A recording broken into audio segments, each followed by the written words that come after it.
چی؟ اینجا بچه داری؟ آره مامان. نه مامان. مامان حس میکنم اینجا یه دونه بچه داری. چرا همچی حسی میکنی مامان؟ چون که سفته اینجات.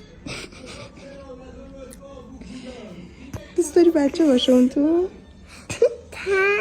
دختر باشه یا پسر؟ دختر. دختر دوست داری باشه؟ نه گندم همه میگن گندم بزرگ شده شبیه تو شده خیلی. آره؟ خیلی شبیه من شدی؟ آره؟ نه چرا نه ماما؟ چون که تو دماغت زشته. دوباره دماغ منو گفتی؟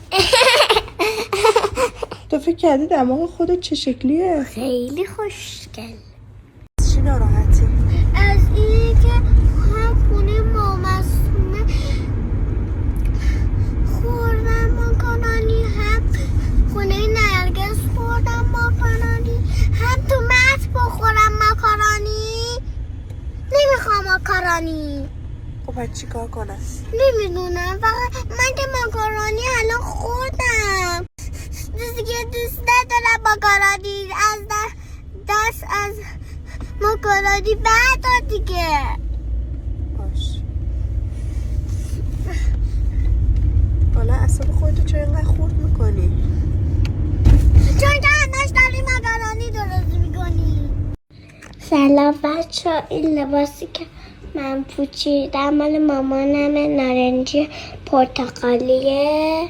بعد امروز من فراتون زیاد فیلم نمیگیرم چون که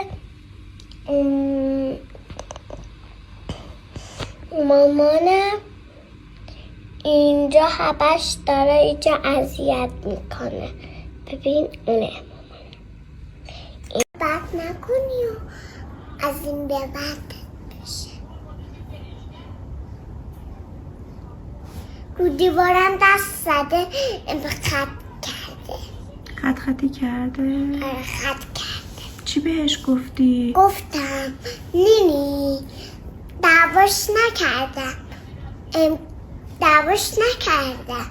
گفتم دیگه کار بد نکن. موهاش رو نگاه چه سفیده. خیلی خوشگله موهاش.